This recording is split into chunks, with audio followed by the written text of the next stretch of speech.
Praise lord. ఈరోజు దేవుని వాక్యము యెషయా గ్రంథము 30:18.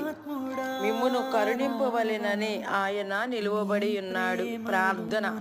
మహావివేకి, అధిక బల సంపన్నుడా, భూమిని దాని స్థలములో నుండి కదిలించడానికి స్తోత్రం చెల్లిస్తున్నాను.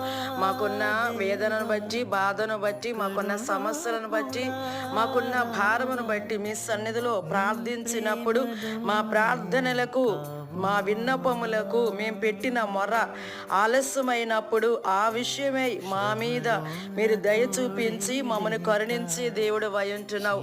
మాకు న్యాయము తీర్చే దేవుడు ఉంటున్నావు. నీ కొరకు కనిపెట్టుకొని మీరు చేసే మేలును పొందుకోవటానికి మాకు ఓపిక, సహనము అనుగ్రహించండి. దయతో వేడుకుంటున్నాను. యేసు నామములో ఈ ప్రార్థన యొక్క సమాధానం అడిగి పొందుకొని ఉన్నాము తండ్రి. ఆమేన్.